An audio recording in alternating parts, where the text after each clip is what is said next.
Hi, this is Kaskharian. Welcome back to Shadowrun Returns. Yay! It's been like a year ago since I last recorded this, so it's insanely long time. I started working again, so I'm really excited to start doing this again when I can. So it'll be hopefully more regularly when it's been until now, but also it will be more like stilly once a week at the most. But I'll try to make it more what do you call it, consistent in my updates. I'll try it, but we'll see how it goes. But first off, I need to look at this character. I haven't been playing a long time. Last time I just watched the video from last where I went through my characters and why I needed to combat and stuff like this, but I don't think I want to do that now. We have been on a mission with Paco, he's here, to find his friend Coyote.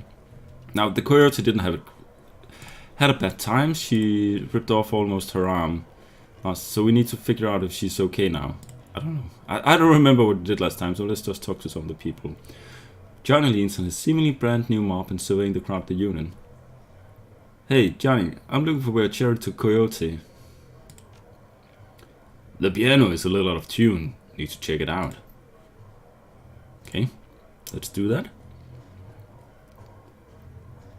The piano looks like it's been here since the Union was built, but doesn't look like anyone has played it in earnest for almost as long.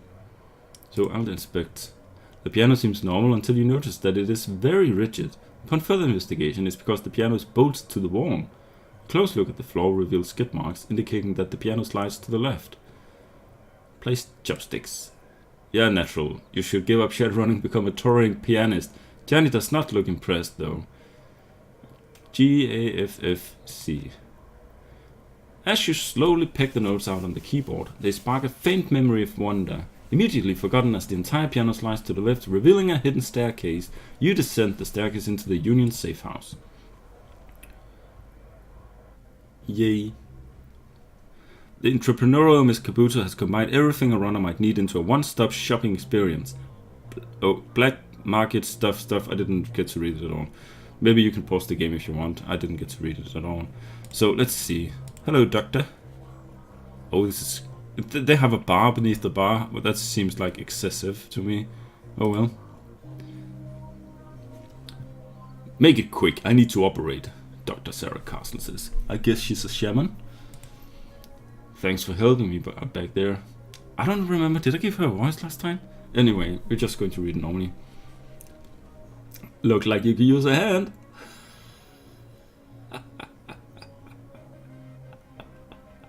Would she say that? I don't remember the way our character was. Ouch. Bad joke right now. She looks down at her mangled arm. Okay, folks, I'm going to have to ask you to go sit in the voicing area. Watch some Trivet or something. This young lady and I have work to do. Mrs. Kabuto never said what kind of sidearm she'd pay for. I want something badass. Got one with a laser inside. You will take what I give you, lady. Now let's have a look at your face. Leave it. Excuse me? Coyote, I earned this face by being stupid. I'm gonna keep it. End of story. Whatever you say, kid. With one swift move, she sinks the siren into Coyote's thighs. Nighty night.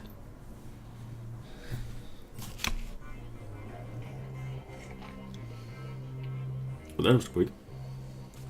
Coyote looks both better and worse than you last saw her. All the gaping holes are plugged and she's sporting a shiny new cyber arm. But now that the adrenaline is worn off, it's clear she needs some rest. Good morning. Thanks to the miracle of modern science, combined with Doc Carson's magical healing powers, I'm almost good as new. Better, really. Nice arm. Thanks. Mrs. Kabuto will have me working it off for the rest of my life. She noticed your expression. You look like you got something on your mind. I have some questions. She flashes you a puzzled look. What kind of questions? About Sam Watts. Sam Watts? What about him? He's dead.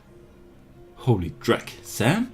I can't say I'm surprised. He was on a downward spiral for a long time. What can I tell you? Tell me about him. I hear you liked him. I did? He made me laugh. No one else seemed to like Sam's jokes, but I did. No account for taste, Sam made some bad jokes. Not when he was sober. He was chill and funny. I guess I knew him the best of everyone here. Sorry he's gone.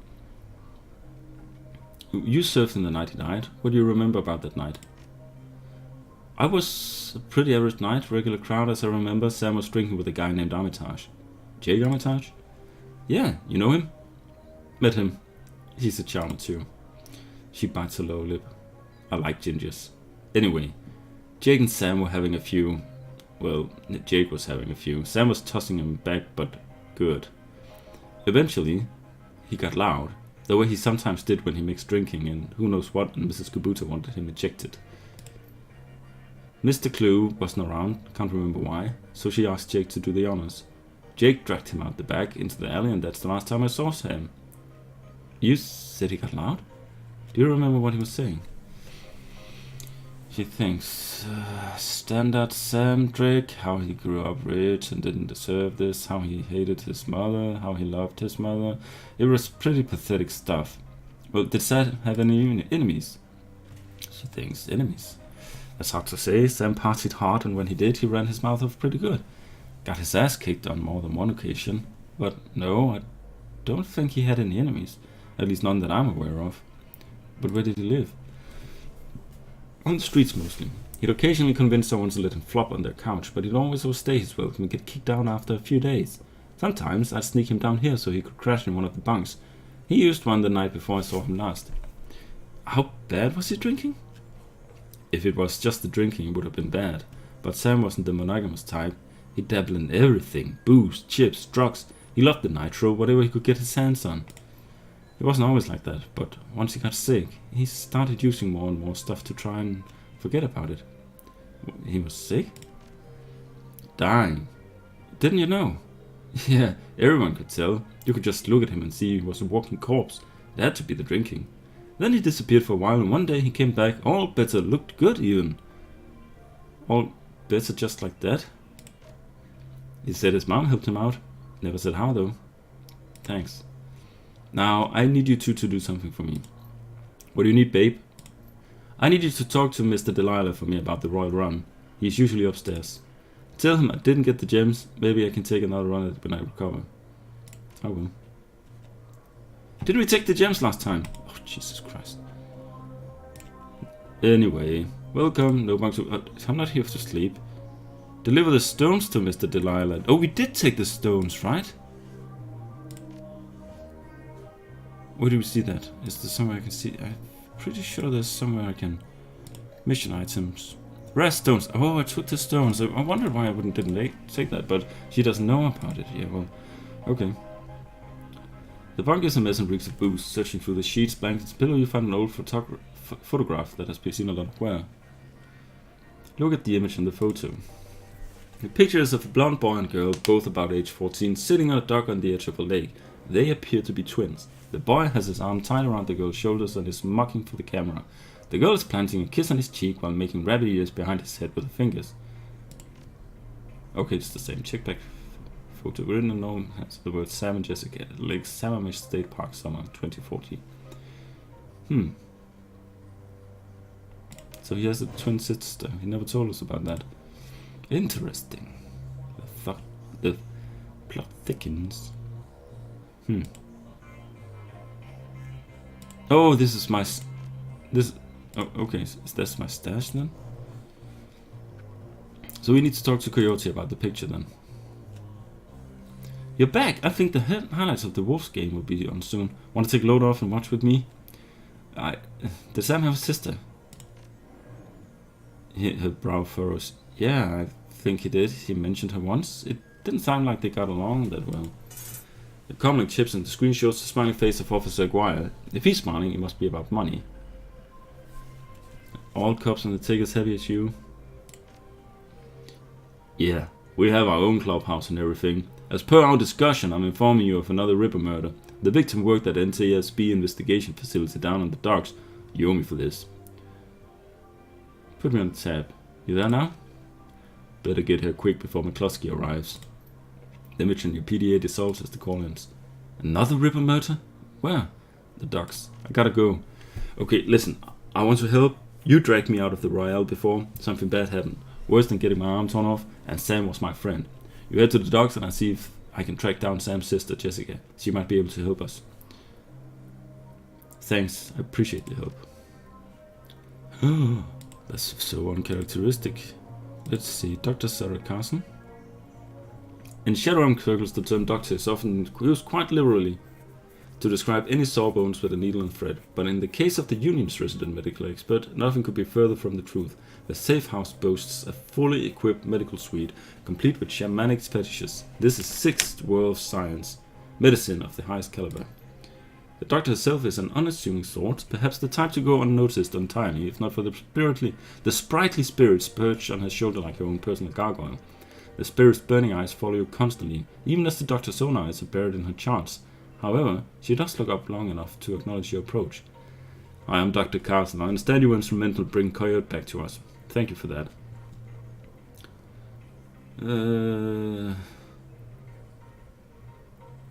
No, we don't say something like that. I suppose you were the one who patched her pretty impressive work.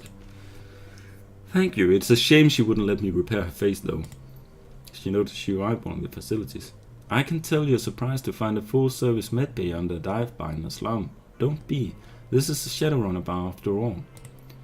For a purveyor of cyberware and trauma kits, there is no better place to set up a practice. I patch runners up, install and maintain their cyberware, and provide medical supplies for their runs. I may not be as mobile as Doc Wagon, but I'm the next best thing. Can I help you with anything? Blah blah blah, I don't care. Okay. I'll start on your shoulder. This little guy supports the healing rituals I perform on my patients after surgery, dramatically reducing their recovery time. Not standard procedure, of course, but the results speak for themselves. Okay, never mind. I don't think we have access to the services yet, so maybe we need to speak to David Wright's Gruberman. We were to talk to Gruberman, right? Theodore Buster Gruberman is a well-groomed orc, dressed with a precision that suggests the straight lines of a military officer's uniform. His hair is cropped short, high and tight, as they say, and the neatness this presents is only compromised by the uneven tusks protruding from his mouth. The only other defect in this picture of perfection is the man's cybernetic right arm, which is obvious enough to be noticeable, but not so obvious as to ruin the line of his suit. When he speaks, the orc's voice is soft and thoughtful, and he talks almost exclusively in numbers, calibers, ranges, rounds per second, arc of fire, razor factor, tensile strength, and, of course, price. Bunker Gruberman at your service. Friends call me Buster. I also answer to Sergeant, Sir, and even Theodore on occasion. Anytime you're in the market for firearms, ammunition, or ordnance, I'm your man. How can I help you? What exactly do you sell here? Things that go bang in all shapes and sizes, plus other odds and ends, on occasion. Consider me your own personal armory. All weapons are guaranteed to meet strict UCAS military spec or your money back. In addition, I can handle routine maintenance, repairs and upgrades if you so desire. And if that wasn't enough, I also teach safety and instructional courses every weekend. This week, we're covering bayonets. Mark my words, they're making a comeback. So, what can I get you? Let's see what you got. I don't remember. We don't use weapons, do we? Maybe some gloves? No, we don't. So we really don't need what he has. Secure basic clothing for Shadowrun. We don't need that, so we can sell that. Okay. Nothing right now, thanks. So our character do not use weapons of any sort. No, she uses her key. That means we're dodge +1. Okay, so that's quite fine. Yeah, that's fine by me. So we don't need weapons. We don't need tech. We don't need shamanistic. Oh, maybe shamanistic stuff. Does he sell something for us then? Past the bar, the edges of the safe house become somewhat indistinct due to the magical haze surrounding a particular elf. The man seems only half of this realm, his mind wandering the four horizons of astral space, while his body peddles his otherworldly wares. Good evening, young dwarf, and welcome to this humble home that we call the Union. I am Algernon Halfdream. To ease your way through the sixth world, I offer you the best in magical foci, spells, and fetishes for the conjuring of spirits. I don't know if this is called foci or foci or foci. If it's Italian, it might be foci. I don't know. Let me see what you have. Okay, we have, yeah, chi casting, yeah, I thought so. Magic resistance, pain resistance, mystic arm. Oh, it requires like 10? Okay. No, okay, so we all, okay, stride. We don't have stride, right? No, we don't. So let's take this one. Confirm. And we have stride, that's good. Now we can only have like one more of these. But we got what we needed last time we upgraded our chi. Oh, that's not the one. The chi to beat 4. So we need chi casting of like insanely much before we become like good enough to do what we want to do. Now let's get up. We need to go on a mission to figure out about Sam. So Mr. Cloove. Oh, Mr. Delilah. Yeah, we'll talk to him about the. Mr. Delilah looks small and tough with an untraceable shotty on his back and a heavy vest under his trench coat. He's got the air of someone who gets things done and occasionally does them himself. He might be an ex-runner, one of the rare ones smart enough to move over to management when he felt his reflex slow down. What do you want? Oh, Mr. Delilah, we have business to discuss. What business? I got no business with you. We're with Coyote. She's in this boat at the moment. At the mention of Coyote, he finally gives you his full attention. Why didn't you say so? Coyote is late and my client is getting anxious. Where is she? She's downstairs in the mid-bay. Got her arm torn off on the job. No kidding. Well, whatever. She's tough. She'll pull through. So who are you two?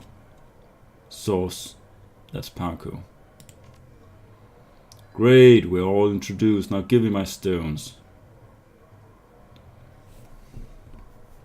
Well, I don't see myself as a dishonest one, so let's just give it all to him. We could use the money as well as the experience. I don't. We might get more money if we keep back the best stones, but he might also get angry. We can keep the pebble with the runes on it and give him the rest, but we don't know what his intentions are, whether it's for the money or for some magical things, so we can just give it all to him. And I think I'll give it all to him, because I like to play honest. This is not a runner who likes to cheat the one she works with. She knows the importance of this. In an instant, there's a jeweler's scope in his hand, moving quickly through what appear to be most valuable stones. He stops when he finds what appears to be an ordinary pebble inscribed with Hebrew characters. Yeah, so he was after the magical ones. That's the one. He pockets it. Okay, you're done good, but you're late, and Coyote knows that in this case, late equals no payment. But I'm feeling magnanimous tonight, so you guys can keep the rest of the gems as your reward. Deal. Mr. Delilah looks you up and down and takes you all in. Listen, you look like the sort of woman who might run a crew of your own one day. Might need a little talent. When that happens, you come to me. I'll set you up. He dismisses you with a wave. Looks like you impressed him. No offense for those gems. Van Gas, follow me. Ooh, so we did the right thing then. We actually got to keep the stones. So if we'd taken the magical ones, he would have flipped, I guess.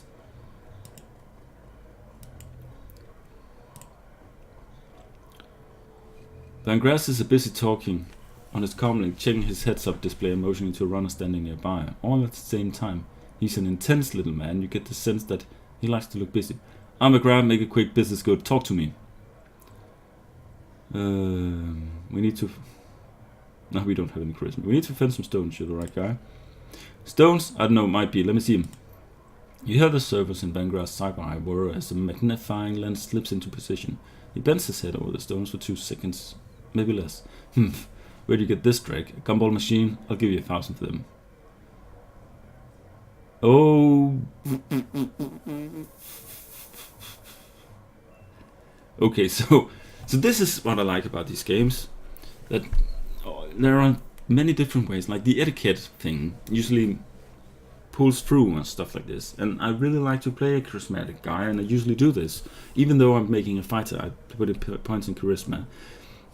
And the easy thing is, if you have charisma and you play a shaman, well, charisma is used to make magic, right?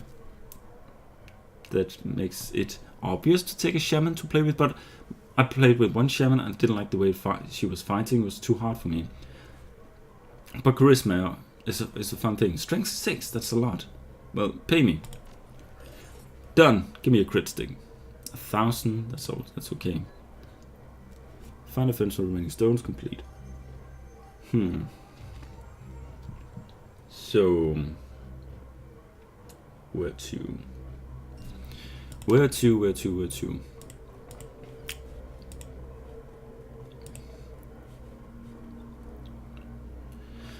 How else may I be of service?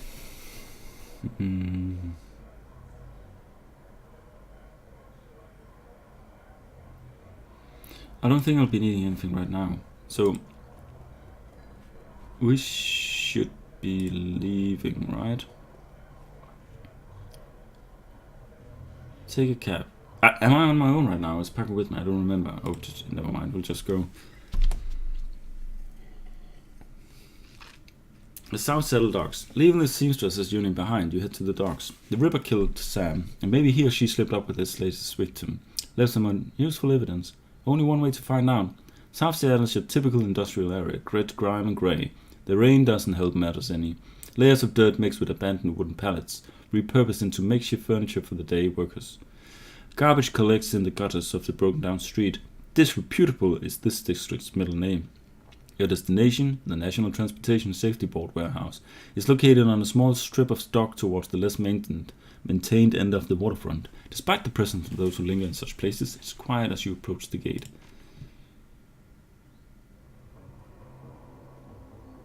I have no one with me? Really? Huh. That seems weird. Should I? It's been a long time I played this game. Now, in the other games, like Dragonfall and Hong Kong, you get, when you go to quests, you need to pick up who you want to walk with you. Yeah, you looking for a good time? Know anything about the NTSB? Yeah, the bums around here have been stealing old crap from that place for years. Not worth my time, though. Maybe we need to talk to... Hello, anyone of you wants to talk to me? No? Okay, fine. So let's... Halt! The guard looks bored. He toys with his gun and absentmindedly, like he might shoot something on a whim just to watch it die. Hey, you're about to trespass on corporate property. You're looking to get dusted, street scum? Officer Guy, I don't have any etiquette. I'm the new maintenance guy. This is my first day. I'm working with Lone Star on the crime scene. That's true, right? Sure you are, and I'm Lofer, King of Dragons. Beat it. So, what are our options? There's a gap between the fuselage and the building just large enough for someone of your stature to crawl through. Looks like you can sneak through there to bypass the security checkpoint. Let's just do that. Swoop!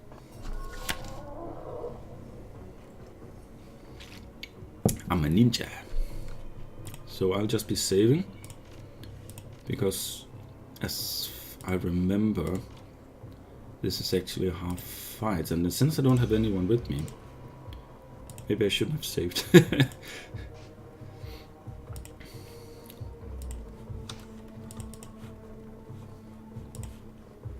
Not much to see, so basically I don't want to be seen by... I don't remember... Oh yeah!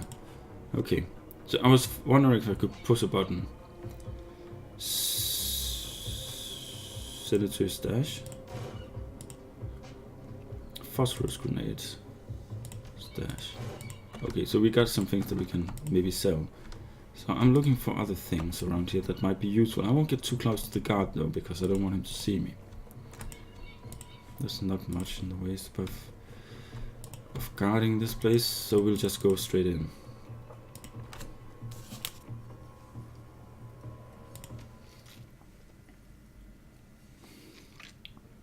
Inside, the large grey warehouse is typical as the outside. High ceilings, adorned with girders and rickety catwalks, top of a huge utilitarian room, concrete and steel walls meet a concrete floor. This is a place for storing things and nothing more. Despite the quiet, on the outside, the inside is a hornet's nest of Lone Star officers going about their business In the center of the activity is the Emerald City Ripper's latest victim. With uniforms everywhere, no one stops you at the door. It seems this case hasn't leaked to the press yet. Lone Star, no, you've got a job to do. Okay. Speak with Sergeant Acquire.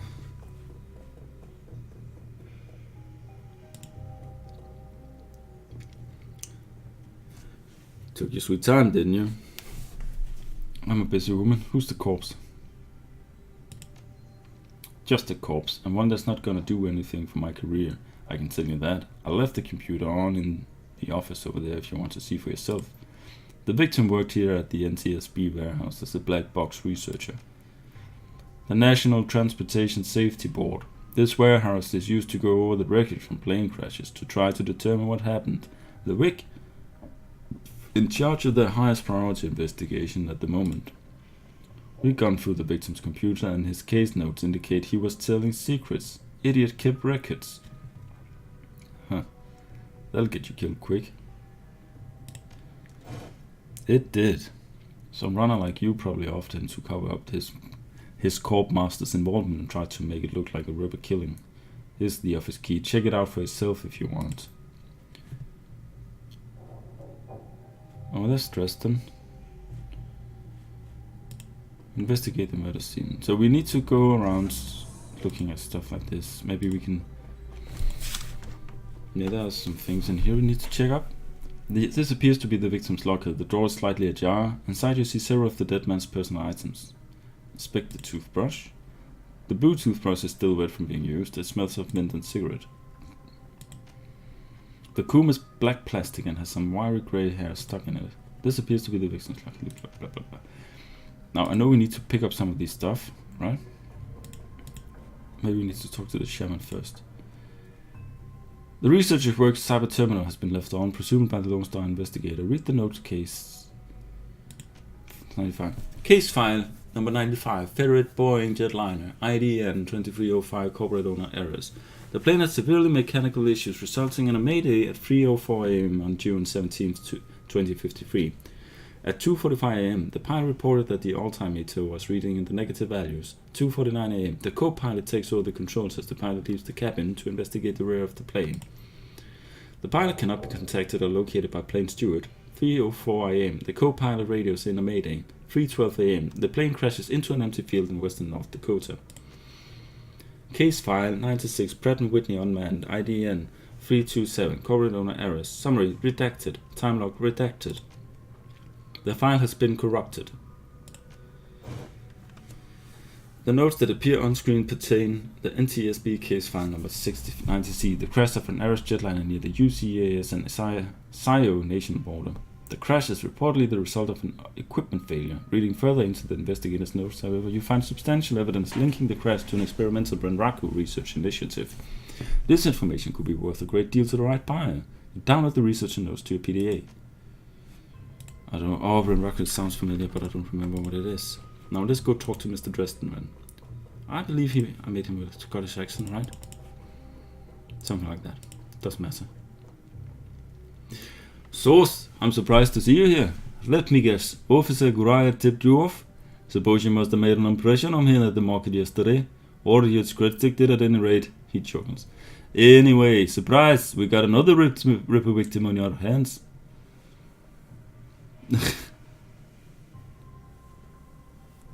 Looks like you've been putting in some words on Dresden. What can you tell me about the victim? The victim's male, mixed Native American descent, age 38. Based on the condition of the body, it looks like he was killed around 2 in the morning. And yes, I'm a little tired. Bodies have been piling up like cordwood, it seems.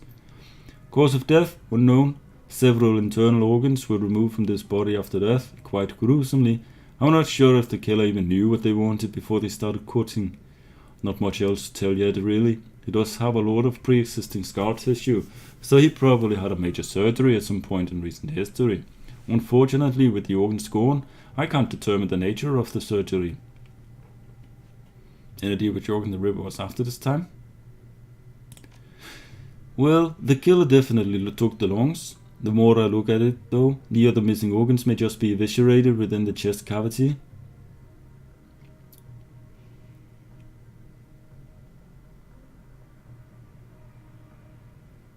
Any theories? Sorry, I don't do theories. I'm just a scientist who happens to prefer dead people.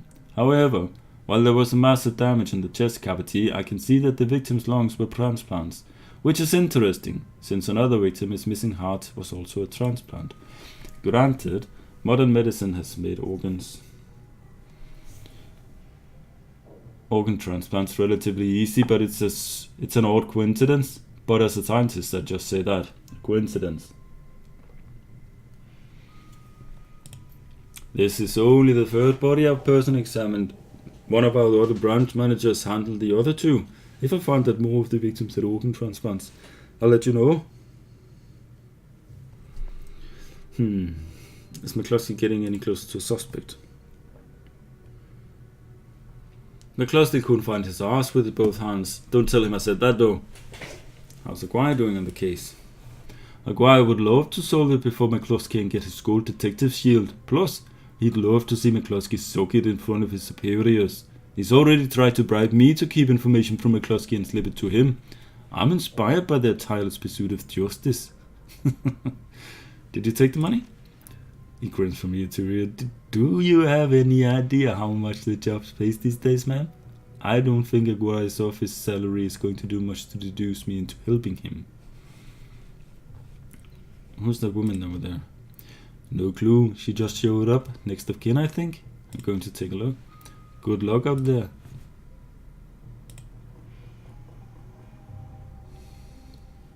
You're not a cop. She looks up, watching you warily. I'm independent. I see you've been praying. Do you know the deceased? Yes. He's my older brother. I've asked Bear to help me speak to him. She shakes her head, looking like one who has found herself lost for the first time in her life. But I'm afraid his spirit is too disoriented by his recent journey to answer me. You're a shaman? Yes. For all the good it's doing me, if I could just make contact, I might be able to deliver justice and allow my brother's spirit to rest. Were there any other witnesses? Not as so far as I can tell. Not among the living anyway. Realization then dawns, bringing the light back into her eyes. But my brother's spirit may not be alone here this night. She closes her eyes and concentrates, droning a low chant you can barely hear. Yes, there are others, other spirits who may be of help. Her features harden in frustration as she is searching for something that remains elusive. Sighing, she opens her eyes and fixes you with a stare. But I can't do it alone. What do you need? This warehouse contains the spirits of plane crash victims trapped between worlds. They wish to help. They wish to be heard. And I think they have something to say about my brother's murder. Lone Star won't really let me in there, but you seem to have the run of the place. If you can find personal items that belong to the victims, I believe that I can summon the spirit to speak with us. I'll need at least 2 such objects. Can you find them for me? Of course. Well, if she's trying to help the investigation, and now I thought this is where I'm going to need the hair samples.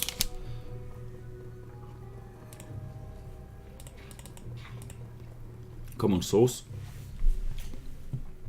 Inspect the comb. Come. As you reach for the comb, the hair on the back of your hand stands on end.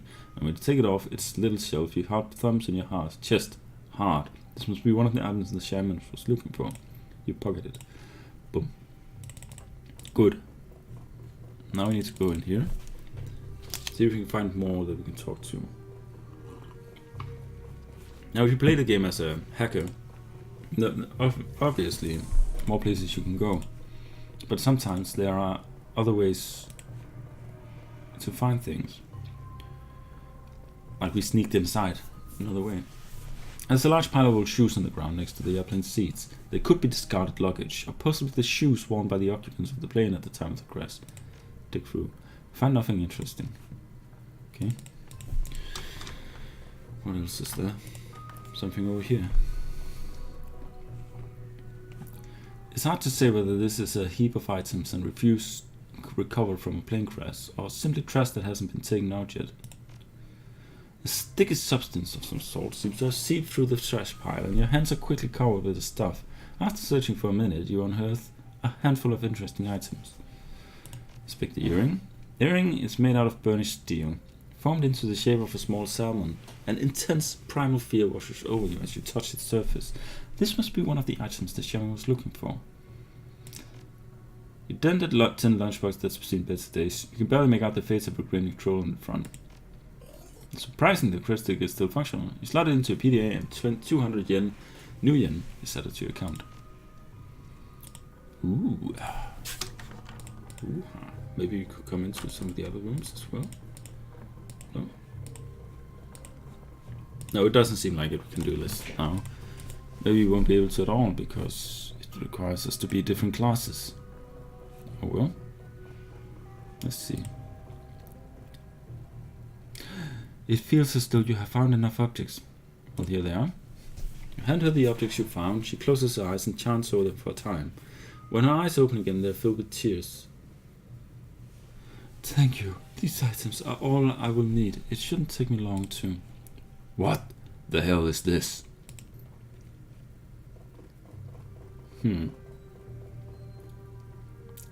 Obstacle wire trails after the detective only meeting your eyes for a moment. She's the victim's sister, sir. This is a crime scene, officer, not some Salish drum circle. Isn't it standard procedure to contact the next of kin? Ma'am, consider yourself contacted. Now get the hell out. Come on.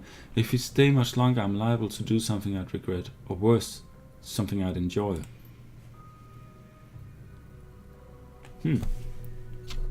Karma gained. So that's... Oh. I have 9 karma already? I did talk about I need to increase my quickness, so let's just do that. So quickness and dodge. I don't know if it's worth it, but it gives me like a small amount of dodge that might come in hand useful. Now let's see.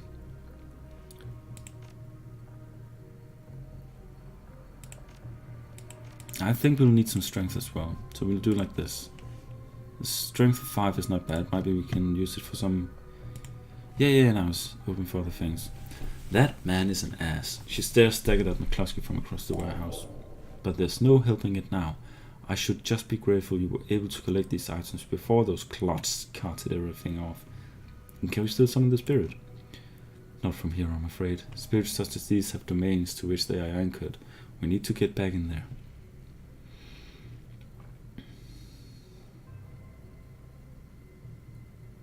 Not looking good now, but do you have any plans for this evening?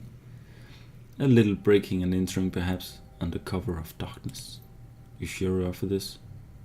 It may be a rabbit hole, but I have to get to the bottom of it. If it means your brother's killer doesn't take another life, then yes. Thank you. Now, since we have the time, we should probably enlist some help. They may post security overnight. And I'm going to go out on a limb and say you know where to find the kinds of people we need. Just smile. Good. I'll put up the money and you find the bodies. Wow, that's a lot. She produces a fistful of crumpled new yen from inside a leather pouch, starts to count it out, then shoves the whole wad at you. Meet me back here at midnight. The spirits will be strong then. Return to the Seamstress Union. Okay. So we went through the investigation. Now we're going back to a source. You're in the middle of something.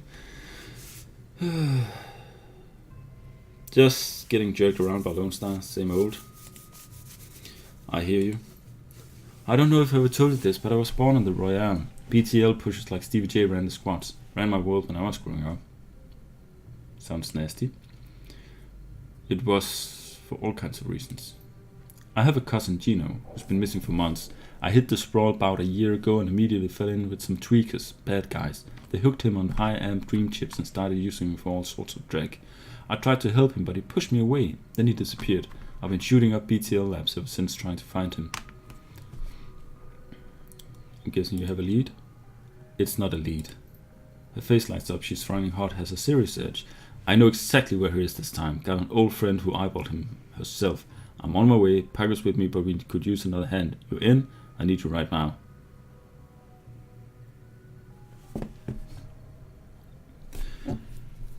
So